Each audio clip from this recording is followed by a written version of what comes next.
This is Eric Andrews, CWF Worldwide Television Champion. You're listening to the official, unofficial CWF Worldwide After Show. Oh, shit. Wow. Oh, God. Oh, God. Oh, we didn't I Keep see, doing the Brown Suns, oh, God thing. For going on 2 years now, the guys here on the network make fun of me for it, no less. Trevor Lee. There you go. The host, ring announcer, sometimes brilliant commentator, the lovely CL Party. CL, how are you doing tonight? I am great. I'm so excited to be here. Thank you so much. The technical director of CWF Mid-Atlantic, the one and only Grant Sawyer. Thank you for joining us, Grant. How are you? Oh, thanks for having me back, buddy. I'm happy to fill in because, I'm just sitting around listening to you guys anyway. I could be in that building at Absolute Justice and cut a fart. Mm-hmm. 6 years later, they're going to be like, whatever happened to that badass Joe White sitting in the third row cutting farts? Right. Everything fucking means something in this place, and I love That's what it. you want, White. You're supposed to remember shit. Mm-hmm. They don't insult your intelligence. Damn right they don't. None other than the one, the only, Sis. Sis, how are you doing tonight? I'm fantastic. Johnny P, John Philip Pavage, is going to be joining us. How are things going? Oh, good. I got a break from editing because you're calling me. Okay. So I have to ask. I still have to do everything. It's just that I get to pace myself better. I have to ask because you mentioned it. Yeah. What are you editing? Again, that music can only mean one thing. We are joined by the current, reigning, defending, rising Generation League champion of CWF Mid-Atlantic, and that is Mr. Kane Justice. What's up, Kane? What's up, guys? And by the way, it is the record setting. I've defended the belt 8 times. There you go. More than anyone else in history. All about Kane now, man. Bruce Mitchell is joining me right now on the line. How are you, Bruce? This week I have done shows with Wade Keller, J.J. Dillon, and WWE Hall of Famer, another WWE Hall of Famer, Stan Hansen, Gerald Briscoe, WWE Hall of Famer, Jim Ross. And now the highlight of the entire run, it's built to this, been like a great wrestling program.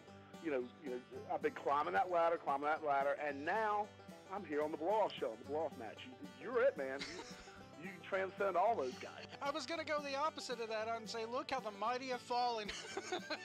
No. You had to build my way to this show, the CWF. I appreciate unofficial, it, sir. Official. I'm with Trevor on this one. Oh, come on. I'm with Trevor on this one. Come on. You got Cecil on the air going, oh, maybe it won't be one of these guys that's here. Maybe it'll be a new guy to dethrone him. Well, how about this, Cecil? Nobody's going to dethrone him. How about that? That's right, Trev. I love this show. This is CL Party welcoming you to the unofficial CWF Worldwide After Party with Jeff Edwards and Joe White.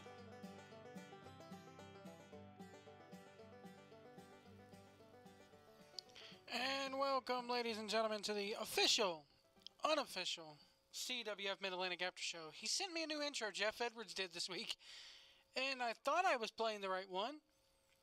Guess I didn't. Oh well. Jeff Edwards could be here in spirit, we don't know. But, yeah, he sent me an intro with him cut out of the... He cut his name out of the last part there with CL. So we'll get the right intro next week at least. How are you guys doing? Good evening, everybody. And we just got through watching episode 118, literally. Just got through watching episode 118, and what an episode it was. We are on Twitch and YouTube this evening, twitch.tv/1650PWAM or youtube.com/1650PWAM.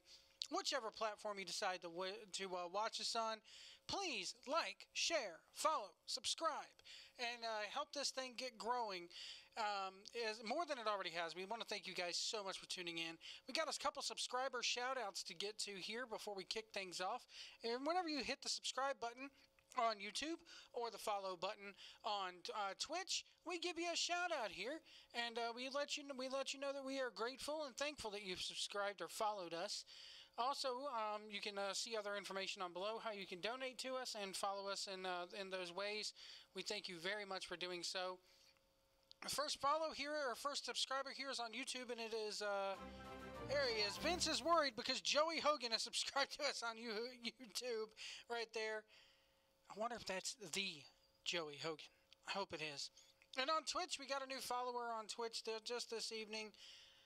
Wait for this. There we go. Mental Funeral is now following us on Twitch. We thank you very much for doing that. CWF Fan Con comes your way October 13th and 14th in beautiful Burlington, North Carolina.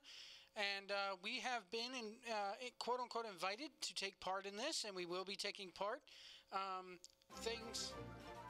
All right, Goon Recruiter is now following us on Twitch. Thank you very much. Thank you so much for following us on Twitch and on YouTube. We are very, very much appreciative of that here at 1650 PWAM. We are 1650 PWAM Pro Wrestling and more.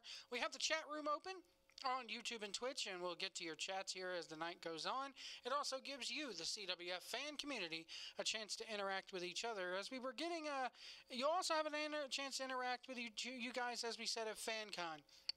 It's taking place Burlington, North Carolina, October 13th through the 14th, and this thing is going to be huge, guys. It's going to be massive. As it stands right now, we are going to possibly be doing a live podcast. I have to make sure that my laptop can handle the software we use and the soundboard we use and everything like that. Otherwise, I will be lugging my desktop computer down to Burlington. Nothing is going to keep me from doing a podcast down there in Burlington. Another thing that I have to factor in is the hotel that we're doing this in. Their internet access. It takes a lot of bandwidth to go out live on Twitch and Twitter and YouTube. So if the bandwidth is there, we'll go live. If the bandwidth is not there, we'll go live to tape and air it the very next day after we do it. And we want you guys to come down. We want you guys to be a part of our live audience, and we want you guys to ask live questions. We've, I guess, Johnny P and JB have said that CWF is going to lend their hand to this and have some of the talent come down for this and be a part of it. So maybe we'll get a guest showing up there live. Who knows? Coon Recruiter, nice emojis. I like that. Right there. So yeah, if you go to Twitch, thank you so much. The Twitch thing is really taking off, and we really appreciate anybody who follows us there on Twitch. If you look down below, you'll see how you can donate to us. Donations are always appreciated. They're not mandatory, of course, but hey, can't blame a guy for trying to make a buck. Let's get into episode 118 tonight. 118 here. Man, the Weaver Cup tournament is rolling on even further, and what a tournament it is turning out to be. We had probably the match of the tournament tonight. We'll get into it when we get there with Aaron Epic and Chet Sterling. But we started off with Ethan Alexander Sharp, or as we call him around here, Old Shoppy. Shoppy came out tonight, and he wanted to be serious. He wanted to be taken seriously tonight as him and Lucas Calhoun, that old juke joint, faced off. And really good match here. I really did enjoy this match. If you have not watched it, if you're watching us for the first time on Twitch and you don't know what CWF is, www.cwfworldwide.com. Go there. That links you directly to their YouTube channel. They upload CWF Worldwide at 9 p.m. every single Wednesday night. It's free. You don't have to pay $9.99. You don't have to put in a credit card number. Hell, you don't even have to have a YouTube account to watch their videos. It's free. It's weekly, it's episodic, it's wrestling that makes sense, it's wrestling that tells stories. It is very, very, very, very well worth out of your way to go watch. And we thank you guys who are joining us on Twitch tonight. It's nice to see you here. Anyway, the only thing I had really to say about this match here is that they were trying. Stutzy and Cecil were the commentators here. We're really trying to give Shakara a little bit of credibility. Shakara just got done running the Mid-Atlantic Sportatorium, I believe, back in July, as my phone hits the floor. There we go. And, it doesn't, to me, it doesn't work with CWF when you bring in these Shakara guys. It's nice to see them. I'm not trashing on Lucas Calhoun. In fact, I've defended Lucas Calhoun here on the after show before. But it does not really lend any credibility when you have a guy in CWF and you're talking about him fighting Ant-Man and Icarus and all these other comic book style characters. To me, that's not... CWF can go there if they wanted to. hoping they don't. But it just didn't. It was kind of like drawing attention to Shikara when we really didn't need it there, especially since we had already seen Calhoun a couple times before. Bareback by Ethan Alexander Sharp. Ethan Alexander Sharp has looked good in this tournament so far. I'm really liking Ethan Alexander Sharp in the confines of this Johnny Weaver Memorial Cup tournament this year in 2017. I like the fact that he gives the bear back to him and then he chops him at the neck, and he's a heel, but he has enough gumption to sit there and show his hand to referee Charles. Hey, my hand was open. It was an open hand slap. It's legal. And the end of the match came when we get a big uppercut by Sharpie. He gets the win, and he goes on to the semifinals. It's a big win for Ethan Alexander Sharp. I'm excited to see them actually advancing Ethan Alexander Sharp. Last year, I believe he got a bye in the tournament, and that's how he advanced that way. But it's good to see him actually winning matches. I'm a huge Ethan Alexander Sharp fan. I like his character. It's very nice. Then we get a promo in the back with Caprice Coleman and Darius Lockhart. They're calling themselves the Vanguard. They say they're going to take the titles back to the community and continue to be revolutionaries. I like the fact that they threw the revolutionaries in. I like the fact that this team actually has a name now, to those who haven't known.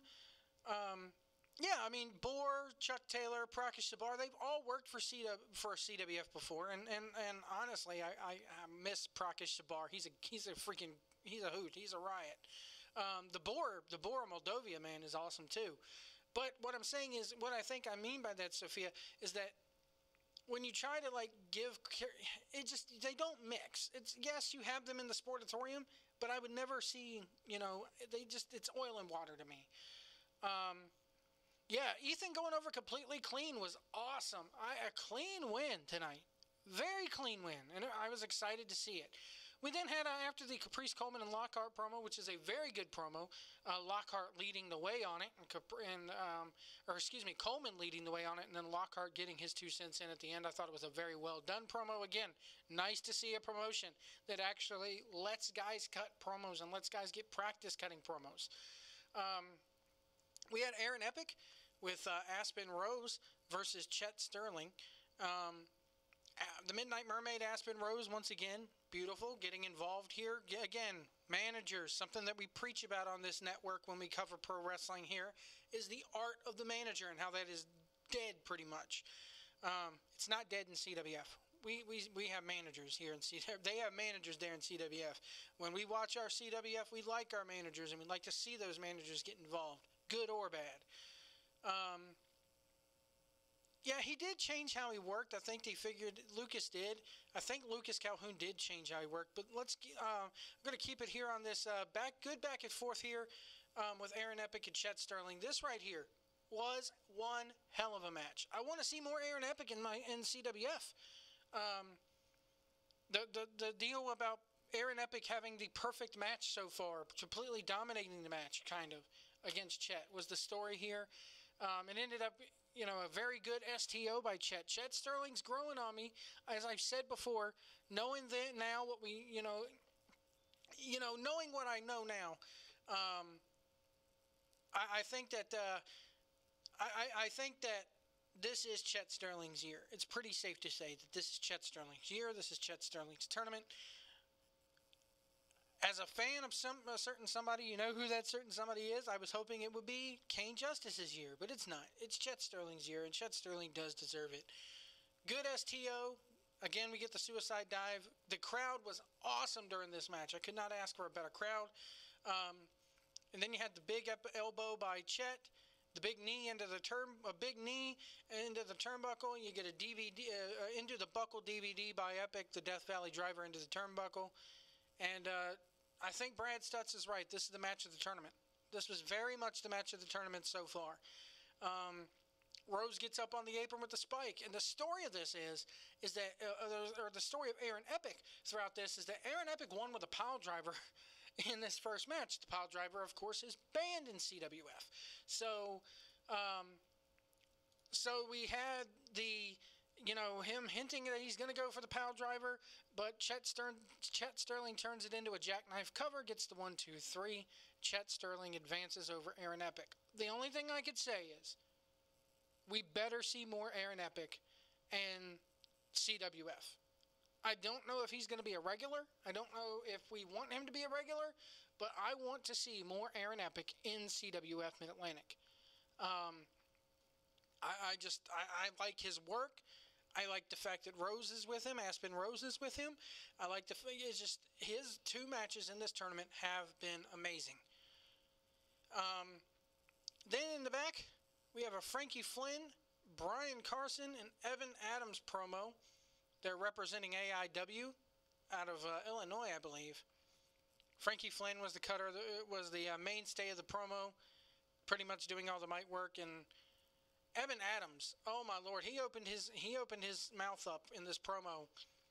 And I know they're indies, they're indie guys. They're not going to cut WWE style promos, but Evan Adams opened his mouth, and I was like, oh God, please don't talk again. It's just the way I took it. But hey, it was an okay promo overall, letting you know that, hey, we're going up against the CWF dojo next week. You know, teasing the AIW versus the CWF match there, and we're going to get to see that next week. Then we had Alex Daniels versus Smith Garrett. I have very mixed feelings about this.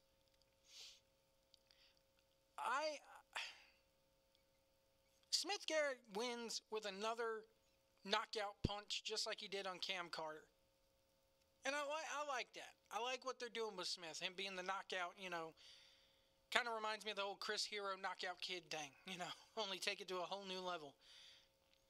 But Daniels is still, you know, Daniels has had damn good matches with Trevor Lee, and I think he deserved a little bit better than this. I get the story that they were telling. Daniels removing all these shirts, and Smith just got, you know, finally just said screw it and hit him. And that's what the knockout was here. I like the story. I just wish it wouldn't have been against Daniels, because Daniels deserves better with this. And if we're going to get to see more Alex Daniels in CWF, which it looks like we're going to, again, I wasn't there live for this, but I do know that next week, after the match, Logan Easton LaRue comes through the curtain out of the Coronado Cup suite and cuts a hell of a promo here. He calls Sharpie the food stamps version of himself. He calls Smith Garrett Mr. Clean. And then he went too far. He called Alex Daniels the Geely of pro wrestling.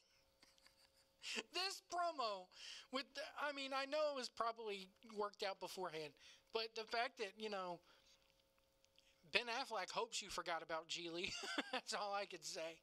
And then Daniels attacks him, hits a Death Valley driver into an uppercut. We see Cross talking to Stutzy. Stutzy then makes the match for next week. It's going to be Daniels versus Logan Easton LaRue for the Ultra J title.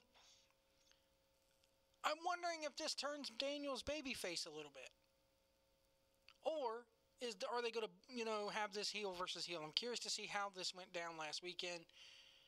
CL Party. Then we start off the big meat of the show. I call it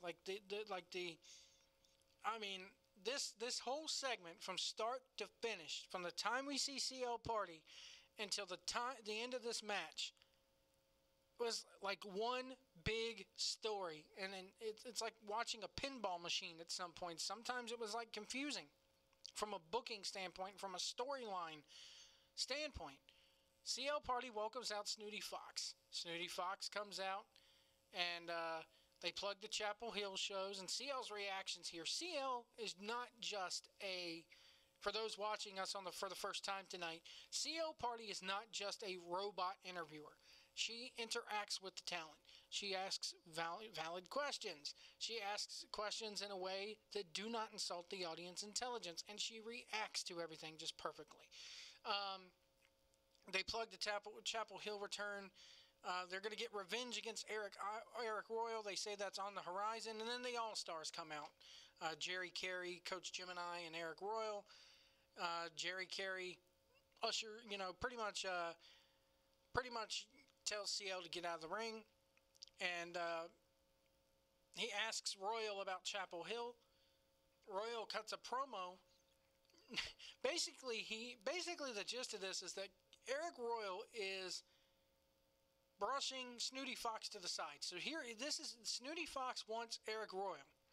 Eric Royal wants Trevor Lee, says Snooty needs to just keep him out of his mouth, keep his name out of his mouth. Fox says that Royal just needs to worry about him, and Royal pretty much no-sold Snooty Fox here. And I know why they put Snooty Fox at the forefront of these Chapel Hill shows. It's his hometown. He draws there. We get it. My thing is, Royal then Pearl Harbors Fox with a lariat. My whole thing to this, my whole complaint about this segment and Snooty Fox's involvement in it is that once he gets the Pearl Harbor job and once he starts being down and out, where was his tag partner? Where was the Dirty Daddy in all this? And don't give me that crap of, well, he was in a separate storyline of this show. They're tag partners. That's so time, man. They're supposed to have each other's back. If you go back to the Chapel Hill shows, Dirty Daddy was there helping him throw out Coach Gemini's money. No Dirty Daddy involvement at all in this segment. I was kind of baffled by that.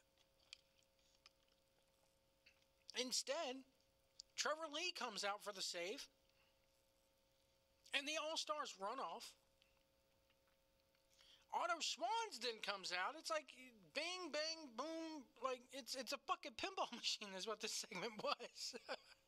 Otto Schwanz then comes out of nowhere, and they're saying, well, he's the hired gun for the All-Stars. And I'm just sitting there going, wait a minute.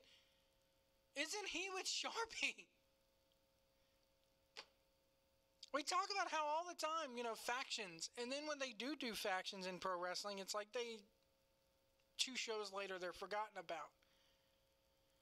So one person's tag partner is not even here. Another guy who's supposed to be an entirely separate faction has been bought out by the All-Stars for this. Maybe we'll get an explanation from Sharpie on the next show or something, or like a pre-tape or something. Who knows? But they made no mention at the fact that Schwanz is a member of Moneyball, and he stands with Ethan and all this. So then this gets set up into a match between Otto and Lee for the title. And again, in our intro, you'll hear me say nothing is forgot about here. Well, they forgot a couple things here. And then they bring it back full circle by saying that Otto is the only challenger that Lee did not beat. And he didn't beat him or didn't pin him due to Brad Attitude's interference. So we got Brad Attitude's name lurking in the background. And then I noticed the referee here. Is it just me or did the referee in this match look like George Costanza? Is this the ref that they had from AIF or whatever that promotion is? I mean, I hope so because he's or AIW because he's, Moneyball is Sharp and Coach Gemini. Well, they haven't really made that, connection between the two in the last few months or even say year. So they haven't really reminded us of it. And if you're watching this for the first time, maybe they should have reminded you of that. Or go back and watch the archive. I guess that's an incitement to watch the archive. I honestly thought the All-Stars and Moneyball, I didn't put those two together, and I've been going to shows on and off for like the last 2 years.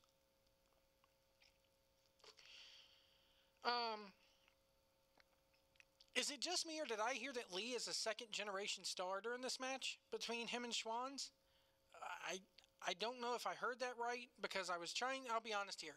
During this episode of Worldwide, I'm sitting here trying to get get everything ready for the after show tonight, and I had something with the family going on. That's why I did not know if I was going to be starting the show on time tonight. Anyway, the George Costanza ref ejects the All-Stars. Schwanz is staying on Trevor Lee while this is happening, and Lee is in his street shorts. One spot in the match, he goes for the octopus hold. Can't get it on him because Otto is too damn big, so he just gives a little short kick to the arm, which sounded and looked vicious. They end up brawling on the outside. One has to wonder if we're going to get Royal versus Lee versus Fox. Maybe do a 3-way at Chapel Hill. Who knows? At the very least, you'll get Royal versus Fox. Okay, his dad wrestled in Omega. Good Lord. That makes me feel old. Jeez. I can remember reading on the internet when Omega was first starting. That's crazy, man. So they Schwann's the bear hug here. He hits the bear hug or gets the bear hug latched on a couple times during this match, and it looks amazing. Big auto splash. Trevor barely kicks out of this. And Trevor Lee, the way he kicked out of this shows good ring psychology. It shows awesome ring psychology. Trevor Lee, for the first time in a while, looked vulnerable during this match. More vulnerable than he has looked probably all year. Yeah, and I'll even say he looked more vulnerable here and more beat up here and more psychologically broken here than he did with Daniels, than he did with Chip Day. It was mind-boggling watching this. And it's amazing, and it just proves why Trevor Lee is so good. If you're watching us for the first time tonight, you're saying, Trevor Lee, the guy from Impact or GFW? Yes, that one. And I have spoken out in my disdain for how they book Trevor Lee down in Florida. It's horrible.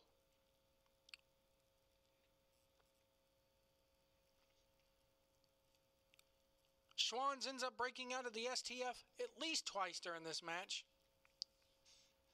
And it was huge seeing that, and the commentary was so good. They sold it so well here.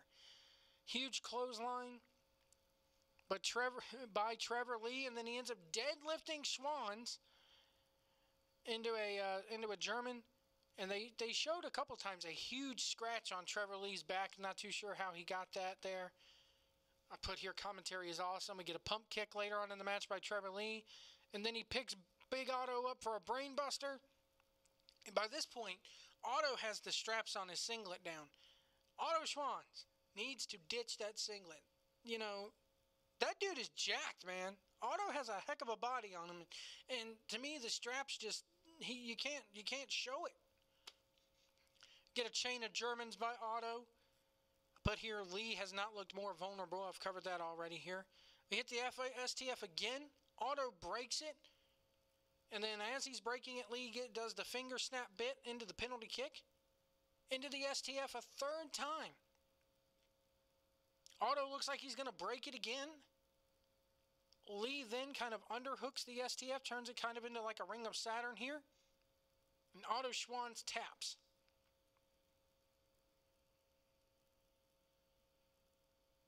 So, I did not, I love this match. I'm kind of crazy about Otto winning, Otto Schwanz tapping, but it's Otto Schwanz, he's a badass either way. Goon Recruiter says singlet is perfect for Otto. I didn't know that Otto was that damn fit, that damn, jacked until really when he took the singlet off. We then go to this match was just awesome. The whole segment, from the time you look at CL Party until the time that Otto taps, it was a really good segment. It just pinballed around a little bit too much for me in some spots and flowed a little bit off the walls, but hey, look at what fucking ECW used to do back in the day. We're in the back with Movie Mike and Kane Justice and Big Zoe as the concierge. I've noticed here Kane's hair is ever getting longer. I don't know if he's trying to do it fully here, but the hair's getting longer on Kane Justice. So they're talking, they're doing the whole Movie Mike cut segment, or the whole shtick there, and then Dirty Daddy runs in and goes, "Hey, I'm a part of this team too. I'm representing the dojo."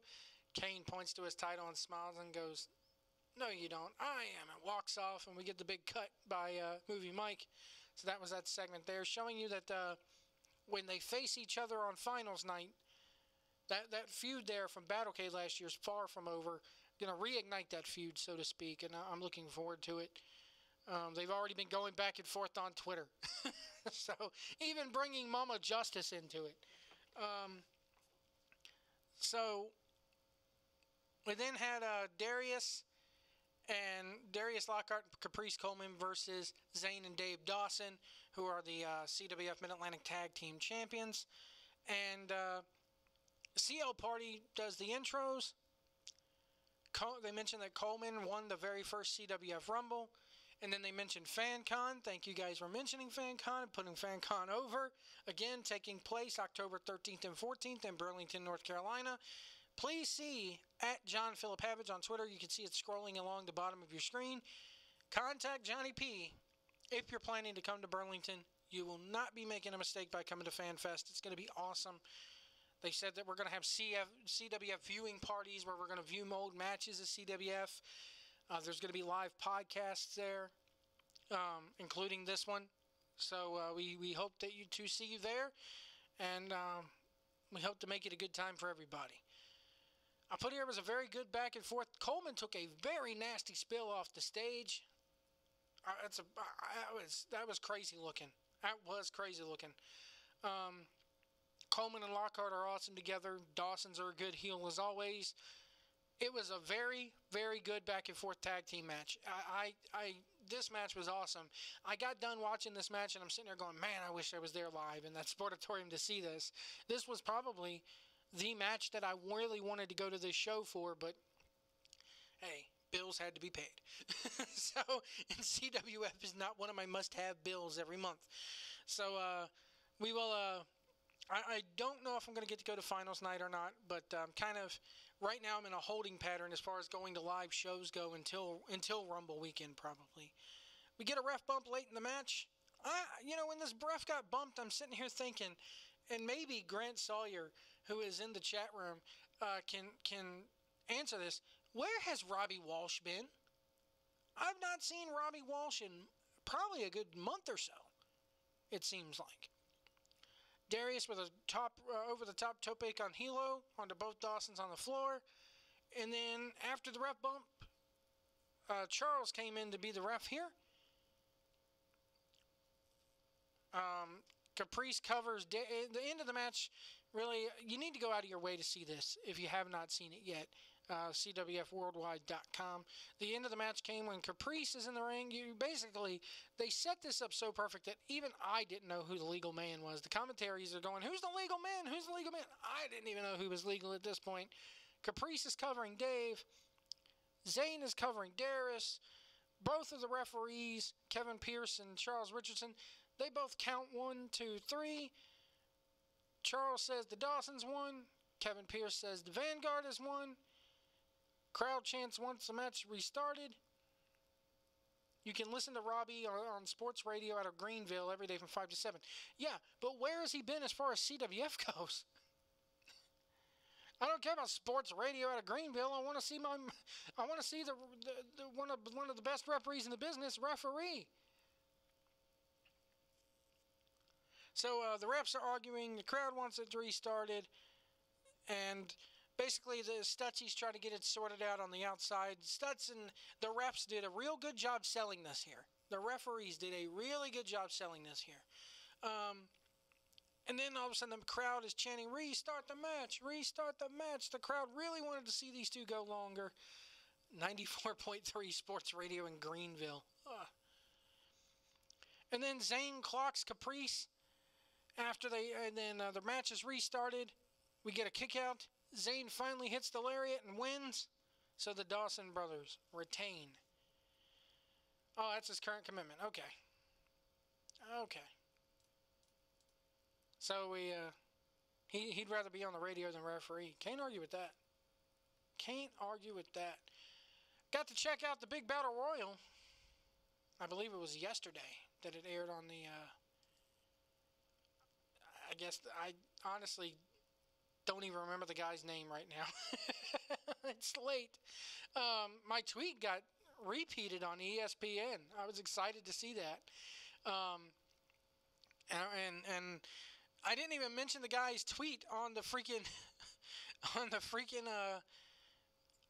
or didn't even mention the guy's name in the tweet. I just retweeted about the Battle Royal, and it got trying to scroll here and see if I can find it here on my Twitter feed. But anyway, the big SEC Battle Royal aired, and ESPN treated the match with dignity.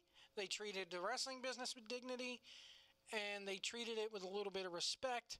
I was glad what they did, even though this radio host, who I can't argue with the guy, he's been doing this show apparently for, forever it seems. Feinbaum is the guy's name. So, got to get paid. Yeah, you got to get paid. That's true. Hey, if I got paid to do this, I'd quit my day job that I'm going to be starting on Monday. That's the goal, though. One day I will be doing this as a job, hopefully. But yeah, the SEC network really did a good job with this. The ESPN SEC network did a real good on it. And they, it was entertaining. They cut the footage really good. They put over the promotion with a little mention at the top of the screen. They put over Cecil and Brad with a little mention about the commentators at the top of the screen. CL Party got on there. We got to see Sharpie cut his promo at the beginning of the match. And it was treated with dignity and, dare say, a little bit of class. And if you have not seen the Battle Royal, it's on the YouTube page for CWF Mid-Atlantic, CWFWorldwide.com. Check that out there. They just put that up yesterday. So yeah, check it out. It was a fun Battle Royal. It was a very entertaining Battle Royal live. I will say that. And sometimes that's hard to get out of a Battle Royal nowadays. It's hard to make Battle Royals entertaining anymore. And this one was. And like I said, they treated it with dignity. They treated it with a little bit of respect, even though Feinbaum rolled his eyes. So, CFW? Did I say CFW? I meant CWF. Hey, it's late, okay? I had a lot of crap going on tonight, guys, personally, with my kid. School started up here, so we got to do the homework thing, and it's been a mess this past week. It really has. So there was your, they did the Battle Royal. I was excited to see it. When I see CWF on the TV, I was fanboying. I'll admit it. I was marking out to see CWF on national television like that. It was awesome. So yeah, that's pretty much the show recap this week. I thought they finished that tag match was freaking awesome. I thought it was really awesome. Yeah, to see it on ESPN, even if it was the ESPN SEC network, it was good to see it. And I don't know if they're going to replay that several times. The fact that it was airing on a radio program kind of baffled me a little bit because of the fact that I don't know if you're listening to this guy on the radio, did you get the audio of the Battle Royal? That's what I would like to know. So if I'm driving in my car and I'm listening to this guy on the radio, I don't know if that audio came across. I'm hoping it did. Yeah, wrestling on the radio is probably not a good thing. It's something that you actually have to see, which is why it was so good for TV way back when it first started. But if you're watching it on TV, I'm imagining this guy gets more views on TV than he does listens on the radio. But I love all things radio, and so that's what drives me to do this, is my love for radio in general. I think radio is a lost/dying art form. I really do. So the fact that it was a radio show covering it made it a little bit easier on me. All right, I'll tune into the football network. I'm not a football fan, so even though I've been roped into going to high school football games here locally for like the last 4 years, so I'll be going to one Friday night. My problem with football is the fact that you hear more about how much is this guy making and what's he doing in his personal life. It's no longer about the game of football, It's no longer about the game of football. It's more about who's screwing who's doing who to what, and how many zeros were on this guy's paycheck at the end of last year. It's not about the game anymore. Football is just as much of a soap opera as wrestling is if you turn on ESPN. But yeah, I thought, again, way to go, CWF. Way to go get that coverage, man. I like it. I hope that we see more of this. Anyway, again, CWF Fan Con taking place October 13th and 14th in Burlington, North Carolina. Burlington, North Carolina, if you've never been to Burlington before, it's not a crappy town. I'll put it to you that way. They have pretty much everything you could want right there in Burlington. It's a really nice town. At John Philip Havage on Twitter. His name just went by there across the screen. If you plan to attend, he's trying to get a head count.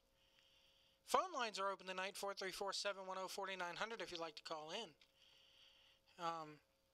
I'll say, if people don't start using that phone line by the end of the next 2 months, I'm going to shut that thing down because I'm not going to pay for it again if nobody's going to call in.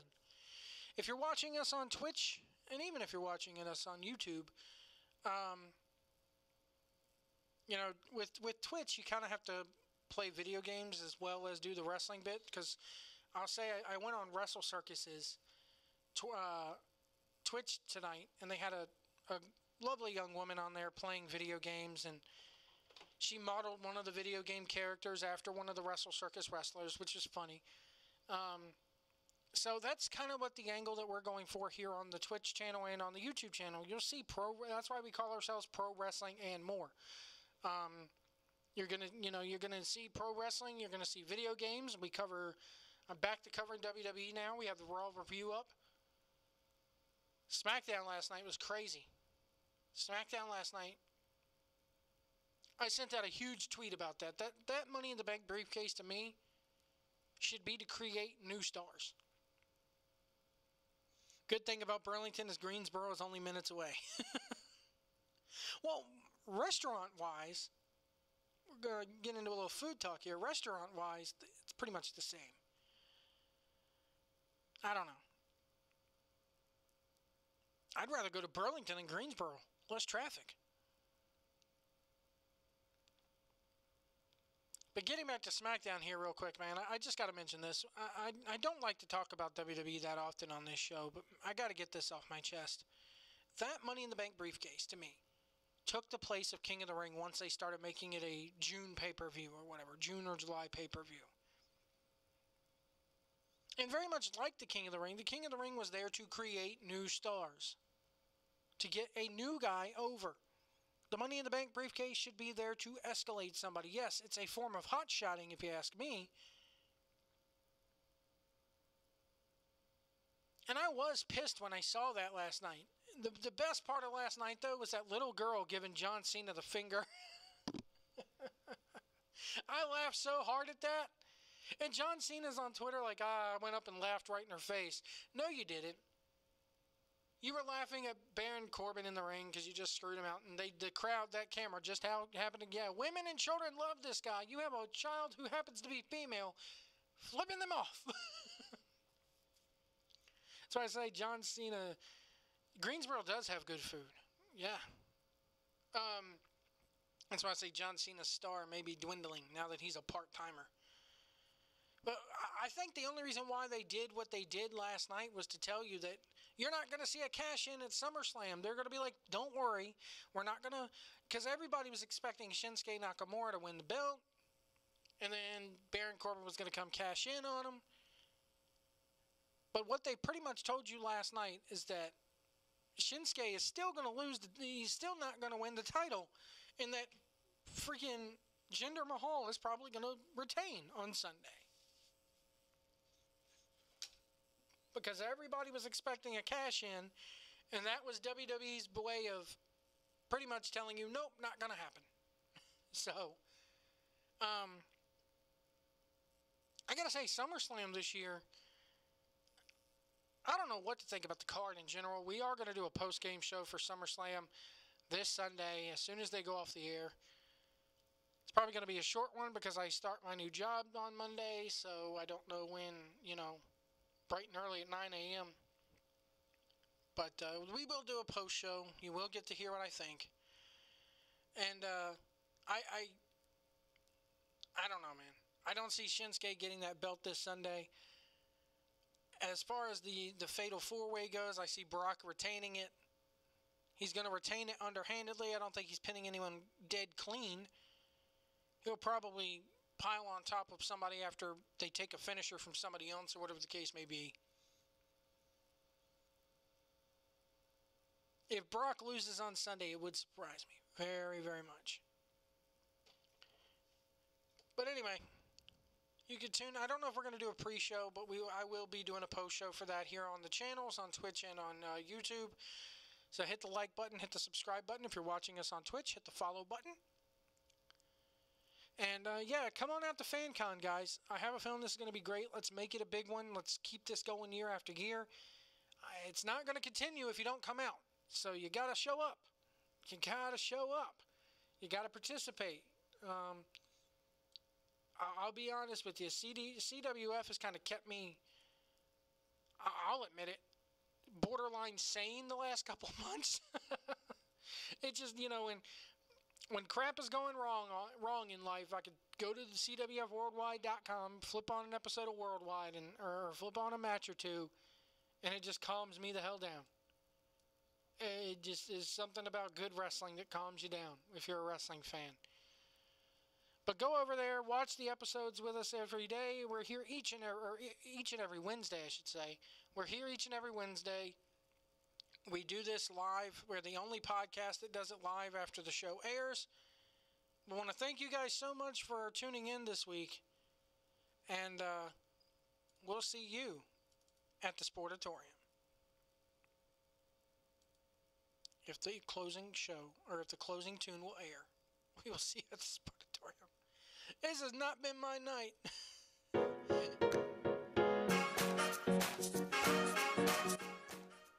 Well, if you have low expectations, come on, be positive. It's not WWE Access for crying out loud, but it's not meant to be. Good night, everybody.